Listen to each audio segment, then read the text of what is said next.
Welcome back to Breaking the Silence. Thank you very much for following us and following this show. Today, we're going to look at the phenomenon of loneliness. Loneliness has become a pandemic internationally, or should I say worldwide. And today, we're here to really look into it from a Zimbabwean perspective. TJ, what's your take on loneliness in Zimbabwe? Loneliness. So I think for the sake of our discussion, it's better if I start by, giving a definition of it and what it actually is. Mm-hmm. So I'm going to start off by the dictionary one and then we move from there. So the dictionary says that loneliness is an unpleasant emotional response to perceived isolation.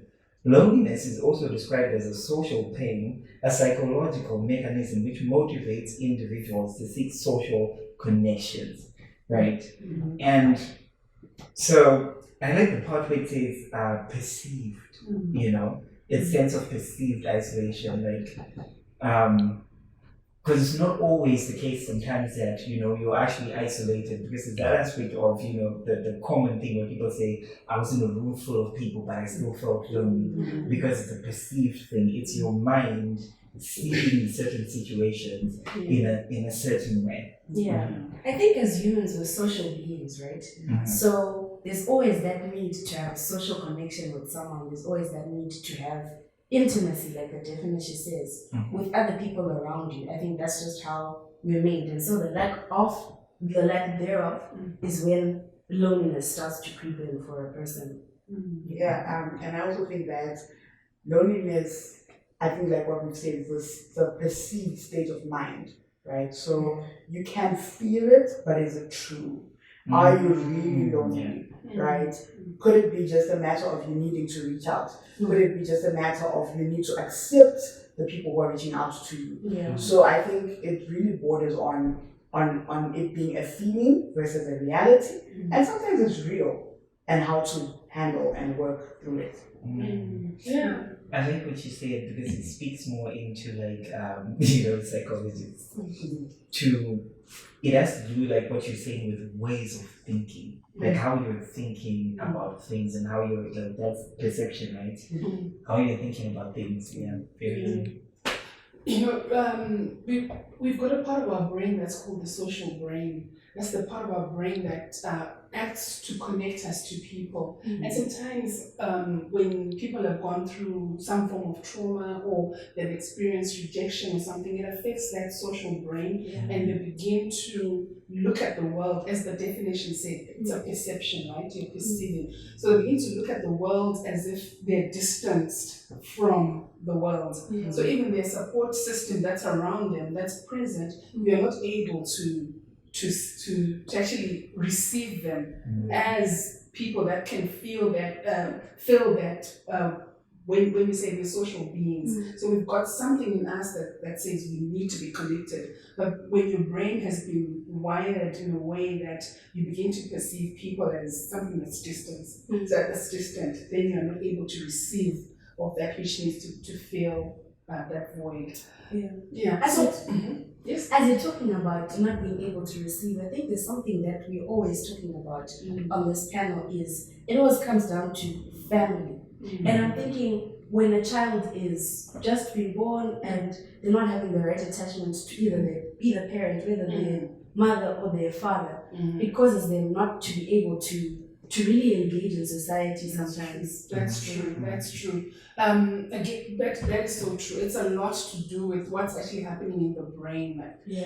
For a child to be able to process it, the brain has to be okay.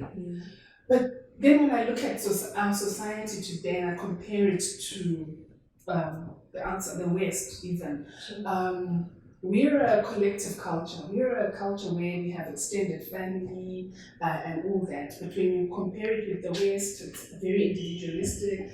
Everything is about technology. So their need to connect has become less and less and less. So why is it that it's happening to us here when we're a connected society?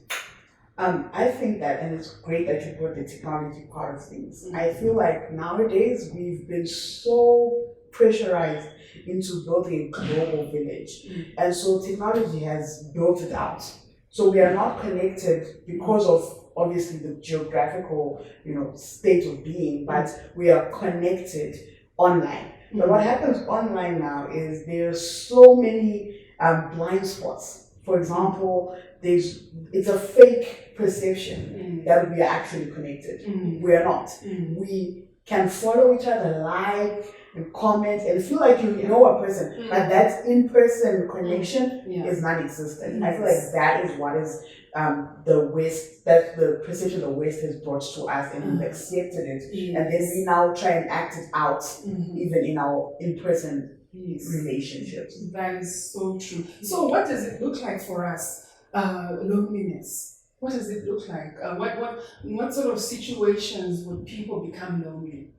For example, I would say if you've got a secret, something is like you're hiding something, even when you're amongst people, it's like you're in your own world, right? You can't connect to other people. And so you're lonely in your thoughts, you're lonely with your issue.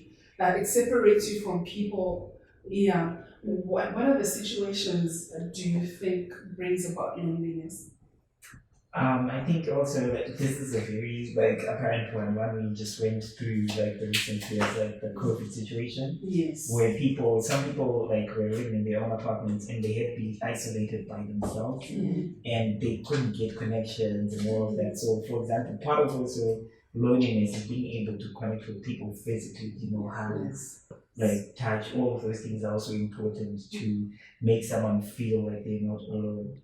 So that sort of thing, the isolation as well. And the after effects of COVID as well, something that we haven't quite grappled or dealt with, but was seeing the effects of. When people for 2 years have been isolated, they've become a new person. You learned to be by yourself. You didn't want to, but you learned to figure out, okay, we're not getting out of this. So for the next 2 years, I'm going to figure out how to live with myself, whether I like myself or not, before you even get into that, right?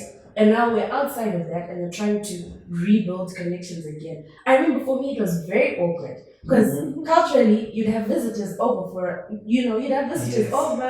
over weekends, sometimes during the week, and you know how to interact with visitors, get them tea, all of those things. And visitors post-COVID was very awkward.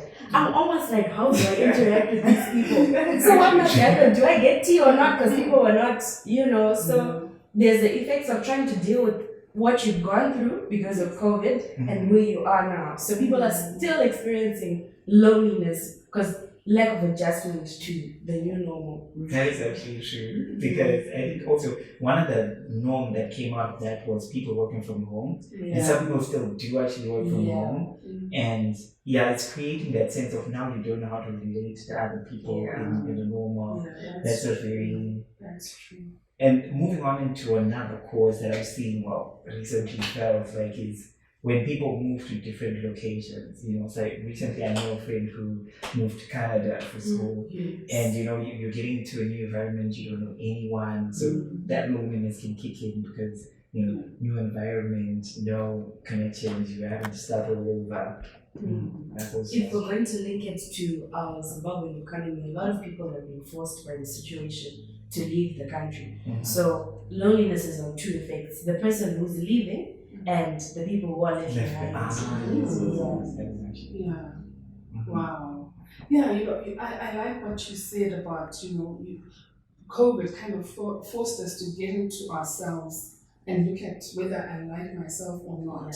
And even pre-COVID as well, the same concept of me liking myself comes into play when it comes to loneliness, right? So it's an issue to do with your self-worth as well. I think it's a reason why people are lonely. If I've got a low self-worth, I don't fit in. I don't feel comfortable socially, so I will try to stay away from people, right? So at Spring of Hope, we have a program called Making Sense of Your Self-Worth. It's a 10-week program that teaches people on self-worth. I think it's a really good program that helps people realize their worth. And once you know who you are or what you're all about, that you are worth loving, you are able to reach out to other people. And it's very important. Loneliness affects mental health, right? what do you see? What do you think is the consequence of loneliness? Loneliness. I think one of the consequences, well, this also turns into a cycle, because this can also be a cause at the same time, like social anxiety, that social Yes, awkwardness. yes. Because if you're feeling lonely, usually most of the thing is you're thinking no one cares. That's the kind of no one sees me. So you start to act like it and be so when, for example, you're feeling lonely, but you have to be in a social setting, for example, work and all of that, you become socially awkward in a sense, because in your mind you're lonely, but you're actually around people. Yeah. Exactly. Yeah. These days, the social anxiety has become a thing. Like Yes. all the youth, And imposter I'm syndrome. socially Whoa. anxious. And do you think it's real though, or is it just a statement that's thrown out there?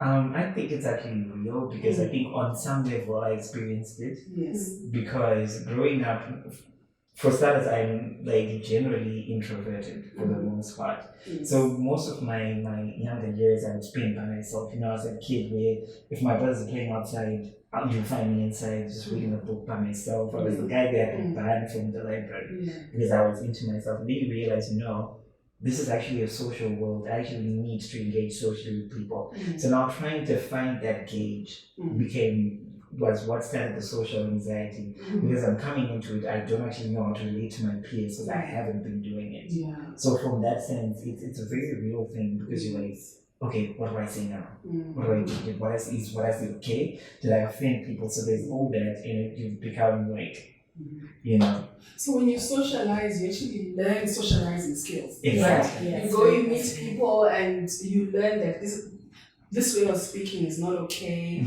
This way of touching is not okay. Yeah. But when you're on your own, you kind of don't have those skills. So that kind of almost it's like you said, it's like feeds into the other. Like the more you stay away from people, the more socially awkward you are. The more you want to stay away from people. Exactly. Yeah. And as I asked earlier, what are the consequences? Studies show that loneliness is the equivalent of somebody taking a full pack of cigarettes every day. The effects on your body. Wow. Yeah. That's how bad loneliness is. Yeah. It can lead to heart diseases, mental health diseases like anxiety, as we're saying, depression, and it leads to early death. Yeah. Now that you mentioned, they always say that, when grandparents are getting old and then the one grandparent dies, it's a very common thing for people to say the other one will be soon to follow. And I think that's one thing that we see it happening, but we don't know how to address it as a cultural group. That's Zimbabweans. That's true. We don't know how to counsel the other. But okay, you've lost your partner, like someone you've lived 60 years with. Now they're gone, and we don't know how to process that.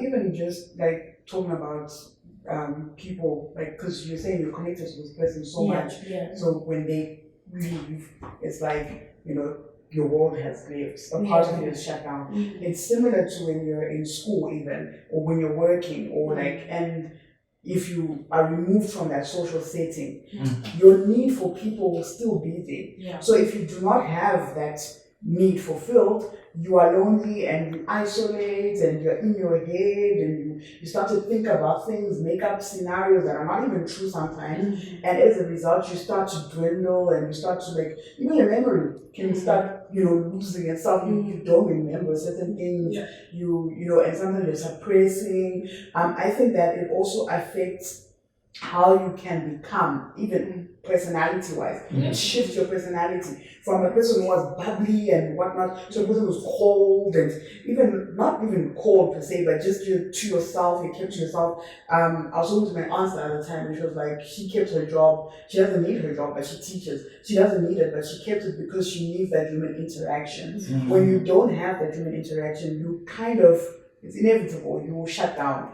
And it's proven by the statistics whereby if you check people who retire and don't have anything to get back to, or don't have an activity that they're constantly doing, because you've removed yourself from that space of having people with you every single day, and I mean not just financially, but just that social aspect, because social interaction is a currency of some sort. When that gets cut out, you are alone, and you can die, like what you're saying, that you don't have that interaction, you don't have that connectivity. Yeah. And I think another thing that it also affects is your drive, for life. Because if you're lonely, you start getting into lethargicness, into seeing some people, they tend to try and counteract the loneliness, they tend to turn to sleep. So you're like sleeping, you become socially, or just like even unproductive, so to speak. And interesting, like what you were saying, I've seen this also happen with, like, for example, parents, where, for example, like sometimes like it's a single parent, and then the kids all go to university and now they're by themselves. It actually affects how they do their work and how they, like the motivation to wake up in the morning. Like some people start thinking, why am I working? Why am I even here? Why am I even here? What am I doing? Like all these existential questions start coming to. Another thing, we're talking about what causes it earlier, right? And one thing that I'm seeing even with the long-term effects is bullying, being bullied like from a young age, or even at work, or it's like tertiary education. Being bullied has an effect of making you question yourself, right? So you're always in your head. Am I good enough? Do people like me? So sometimes you can withdraw to yourself because you are thinking that people won't accept me because this person treated me badly. So people won't accept me. What they saw could possibly be true. Why did they bully me? Why did they feel like they can stomp on me or whatever? That can make you mirror everyone as like they're looking at you and going, oh, she's a problem, or she's not worth it, or ugly, or whatever. So I feel like bullying has a long-term effect on how you then perceive the world and see people and interact with people. It's amazing how parenting is so critical to most mental health issues. If parents can become advocates for their children, if I understand that my child is being bullied and I step in and do something about it, I'm breaking that cycle already, And if we go even back further to what Kuzi was talking about, attachment, if parents knew the impact of poor parenting in terms of creating an attachment with your child, once a child is not properly attached, they begin to look at themselves. They actually have a self-concept of who they are based on that attachment. So parenting is so critical, and I just feel like more needs to be done in Zimbabwe to bring all that out, because from that negative self-concept that comes from the attachment, from the bullying, from you not being your feelings not being validated as a child, all that leads to a place where a person becomes lonely because they're carrying all this inside of them. These emotions, if they're not expressed, if you don't talk about or do something to get those emotions out, they become mental health issues. And those emotions, why? Because emotions are energy, right? Emotions, Freud, the psychologist, will tell you that anything that we repress has an energy, and it wants to come out, and it will come out. How it comes out just depends on how you let it out. So if it's not properly dealt with, we see it coming out as loneliness and maybe all problem behaviors and all that. So it's so important for us to understand that these things that we normalize and just push aside as if they're not important, things to do with parenting are so important. Talking about repressed memories and them coming out, research also says that loneliness hits pain receptors in our bodies just like any kind of of maybe pain that you would have. Like if I hit you, I'm hitting. Your brain receptors for pain are activated, right? So loneliness also activates those same receptors of pain. That is interesting. Yeah. So what it means is, if you're lonely, it generally leads to physical pain. Yeah. So if people have physical pain, what are they going to do? They're going to take pain medicine, right? and then we end up having addictions. Yeah. So loneliness is is real, and we have to find ways and means of getting out of loneliness. They say that you know how your body is sort of trained, or your body instinctively knows I'm hungry, I need to go and eat, right? So that sensation that we have when we are hungry is inbuilt for us to actually find food so that we survive. So loneliness is the same thing. It's an inbuilt sensation that we have that's telling us to go and do something about the loneliness, so that we don't end up self-medicating, right? Yeah. So what are the things that people can do to so that they overcome this sensation, or they feed that sensation of loneliness, so that it doesn't lead to mental health issues? I think for us specifically is, well, I will speak generally like at a societal level, where I think there's some aspects of our culture that we need to preserve in order to have these sustaining support systems against that. For example, I know in the Shona culture, if there's a death, people actually gather, the mourners come, wave the fall for a week. And if we were doing it the way we used to do it culturally, even after the burial, people stay with you. They actually get a relative to stay with you for maybe a year. They'll come and live with you and help you through it. And those aspects of our culture, I think, are good. Because I met someone, like a friend of mine, who was like, it's different for you Zimbabweans and Shona people, because and they were actually sharing this as they were saying it affected them. They were saying, when my parents passed away, people just came to the wake and everyone left. No one cared what was going to happen. No one cared what was going to. So, for us Shona people, even if it's like the kids that are left behind, people have discussions there quickly. Who's going to take care of the kids? Who's adopting? There was a system there that would support the bereaved people to make sure that, we counteract the effects of loneliness and depression. Yeah, I like that because we say what sort of situations can cause people to be lonely. Losing a partner can cause you to be very lonely, and as much as there are people around you, still it's a perceived thing. So it's when in our culture, people would come and not just be there, but they'll come and address the situation. Exactly. The whole mourning process was addressing that what is it, pent up emotion, right?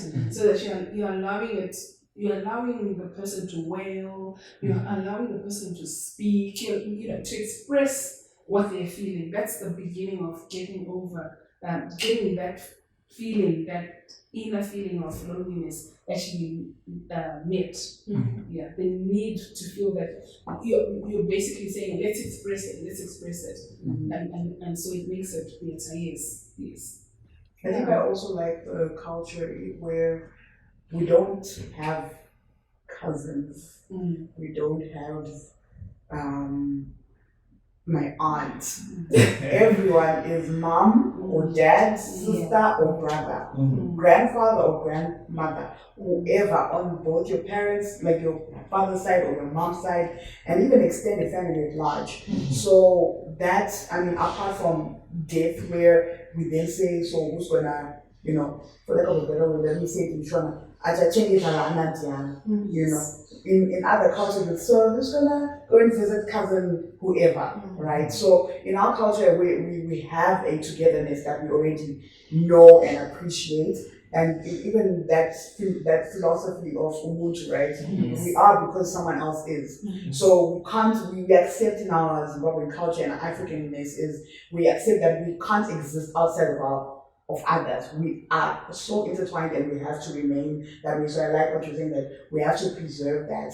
And the other thing that I was also going to say is, if we can be honest enough to speak up, how we encourage people, when you're depressed, you should speak up. When you're suicidal, you should speak. When you feel lonely, you should also speak up, because that will help you. That will help alert people around you to be like, oh, there's one of us who's feeling out of place, or one of us who's feeling, a little bit down or whatever, so that we don't escalate the situation.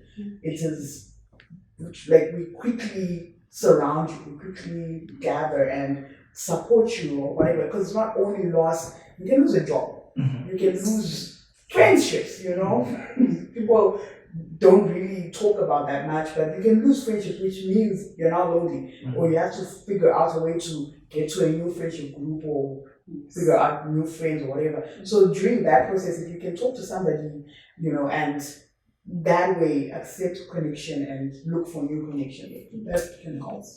And in line with that, and also what you said prior, I think it's important to help people realize, and it goes both ways. Like as an individual, you need to realize that it's important to express your emotions. It's important to express yourself. And as people, we also need to create those spaces in our friendships, in our families, where people are actually able to express themselves without being stigmatized. Like this plays a lot with men. Like you feel like you can't cry, you feel like you can't express certain emotions because you show you're weak.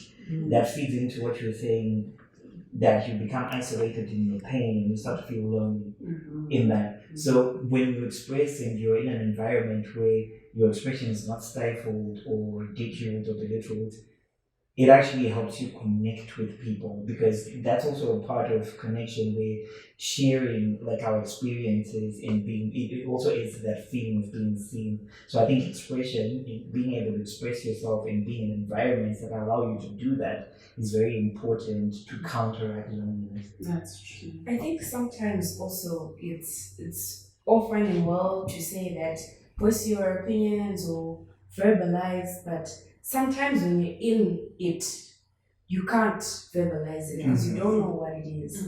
So I think it's also good to encourage each other in mental health maintenance, right? Things like having a sense of purpose. Know before you get to a point of being lonely or isolating yourselves, it's encouraged to have a purpose bigger than yourself. Get plugged into communities. Get plugged into voluntary work, helping other people other than yourself. Doing stuff like exercise. Exercise is very good for the mental health, and then we cannot emphasize. And it doesn't mean be an overachiever, go to the gym, be ripped, and all of that. Taking a simple walk, 30 minutes a day, makes a huge difference because it allows you to process. Right? While we're on the topic of processing, introspection, sometimes just have an honest conversation with yourself.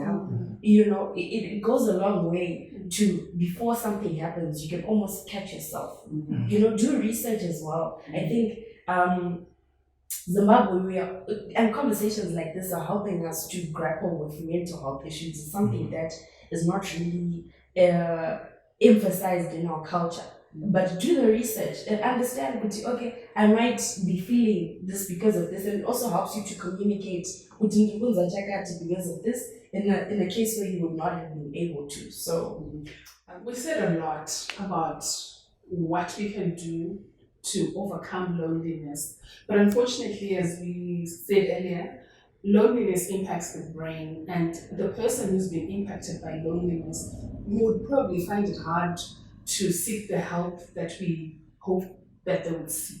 So it's also up to us as a people to look out for others and help them overcome their loneliness. So what am I saying? I'm saying if you see someone who's lonely, that you think is lonely, go out, reach out to them and help them. But for that one who's still at the stage where they are lonely, they are aware of it and they're able to do something about it, as we spoke earlier, there are many ways that you can overcome your loneliness. One of the key ways that you can overcome loneliness is to seek help, professional help. There are many therapies that you can go to. Others would say therapy is expensive, but we do have places where you can get some free help. For example, Paralelnyatwa has a hospital that offers this kind of help. And in all major towns, we have such hospitals. So I would urge you to seek help. depending on what you've been through, if you've been through trauma, you get help that is in line with trauma. If it's breaking up of friendships, you get relationship therapy. There's so many types of therapy, so do not shy away from therapy. It is good for you. It helps you correct your thinking, and it helps you look at the world in a correct manner. So to end today's session, I'll just want to go through what we spoke about, just so that we can refresh and remember the things that we've discussed today. There are many reasons why people become lonely. It can be breaking up of friendships. It can be issues that you're dealing with, mental health. It can be so many things. However, we need to be aware of those things, and we need to seek help. The kind of help that's there, you can be part of a community. We spoke about being a community, a church community, but there are so many other communities that you can be part of.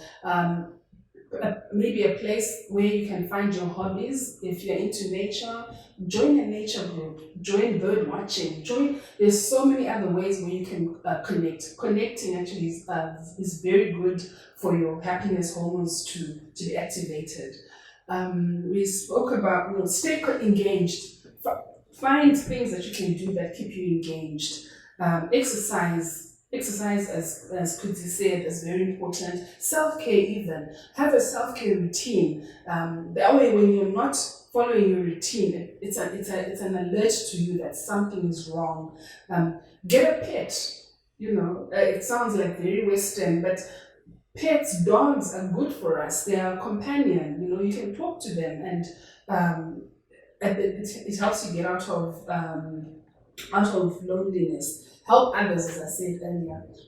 Do things that will help you connect. So I urge you to go out there